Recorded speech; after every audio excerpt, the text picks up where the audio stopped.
नवरात्र नवरात्र म्हणजे केवळ उपवास, आरती आणि नृत्य नाही, तर ती आहे स्त्री शक्तीची उत्सव मूर्ती. या 9 दिवसात आपण दररोज एका देवीच्या रूपाची पूजा करतो.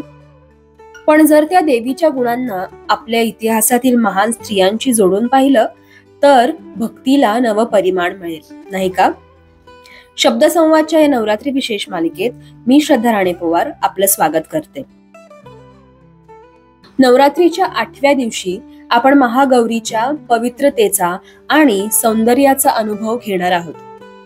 महागौरी म्हणजे शुद्धता, सौंदर्य आणि करुणेची देवी. आज तिच्या रूपाशी जुळलेली एक प्रेरणादायी स्त्री सिंधुताई सपकाळ, ज्यांनी कला, करुणा आणि शिक्षणाच्या माध्यमातून समाजात परिवर्तन घडवले. दिवस 8वा. या देवी सर्वभूतेषु शुद्ध रूपेण संस्थितः नमस्तस्यै नमस्तस्यै नमस्तस्यै नमो नमः. सिंधुताई सपकाळ समाजातील उपेक्षित, अनाथ आणि निर्धार मुलांची खरी आई म्हणून ओळखल्या जाणाऱ्या माई. त्यांचं आयुष्य बालपणापासूनच संघर्षमय होतं. लहानपणीच शिक्षणाची ओढ असूनही सामाजिक परिस्थितीमुळे त्यांना अडथळे आले. अत्यंत कमी वयात त्यांचं लग्न झालं आणि त्यानंतर घरगुती अत्याचार, अन्याय आणि उपेक्षा यांचा सामना त्यांना करावा लागला. पतीने त्यांना घराबाहेर काढल्यावर त्या स्वतःच्या मुलीला वाढवत असताना समाजानेही पाठ फिरवली. पण इथेच त्यांची खरी ताकद दिसून आली. स्वतःचं दुःख विसरून त्यांनी इतरांच्या आयुष्याला प्रकाश दिला.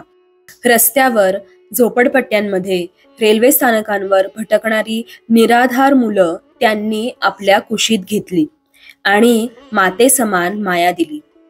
हळूहळू त्या माई म्हणून प्रसिद्ध झाल्या. आज त्यांच्या आश्रमामधून 1500हून अधिक मुलं प्रेम, शिक्षण आणि आधार घेऊन समाजात स्थिरावली आहेत.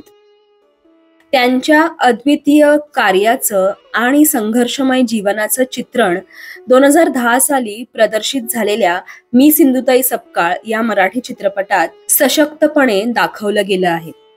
हा चित्रपट त्यांच्या आयुष्याला सलाम करणारा ठरतो. महागौरी जशी सौंदर्य आणि करुणेची देवी आहे, तसंच सिंधुताईने आपल्या कलेच्या माध्यमातून समाजात सकारात्मक बदल घडवले. तिच्या जीवनातील प्रत्येक क्षण हे एक कला आहे, ज्यात करुणा, प्रेम आणि त्याग यांचा संगम आहे.